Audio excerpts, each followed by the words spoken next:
cherished viewers, welcome back to Sandy Home Recipe. Mama kwa ba Sandy Home Recipe. Sende di kan a wo hwe video a, mema rem to subscribe, na wa share, na wa like, na wa mia notification bell no. Say the video bia beto a won sabeka. To my returning subscribers, thank you so much for your support. May the good Lord bless you all. The business say be baked POLOO biscuits. Yes, that's it. You use 1.5 cup all-purpose flour with the good 1 cup dry coconut flour. Coconut the trin with the aka 1/4 cup sugar. 1 teaspoon nutmeg. 1/4 teaspoon salt. 1 teaspoon baking powder. One mixing that together. Put the margarine or butter kakra de egu mu. No one mixing that together.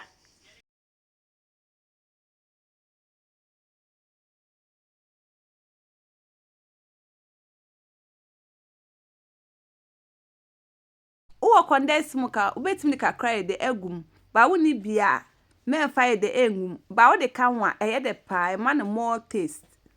Wo the vanilla so eye de aka ho. Now the coconut milk I mix it amana for me dough. Say when the coconut milk ubetimi use normal milk.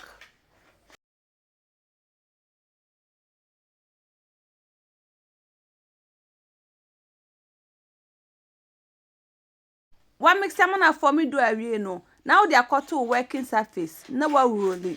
Ba wo the flour kakra be go working surface ni so. And so now the dough na den ato so. Please, if you are new to our channel, don't forget to subscribe, share, like, and also click the bell icon to get new video we will post. Uroli and yes, money flat. I say a muye do. Uri and no cutting it 2 sizes.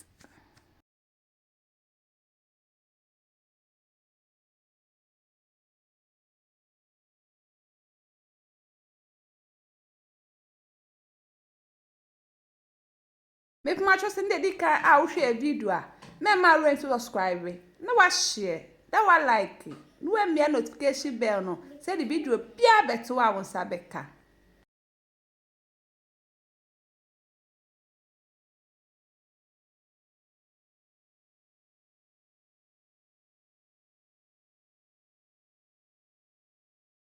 We are not share or prepare baking tray so. We are now baking 170 degrees for 30 minutes.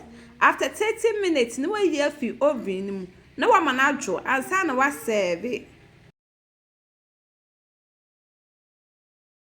Me na me taste no. It tastes really nice. You will love it if you give it a try. Now this our baked POLOO biscuit. Please like this video and subscribe to our channel. Thank you so much for watching.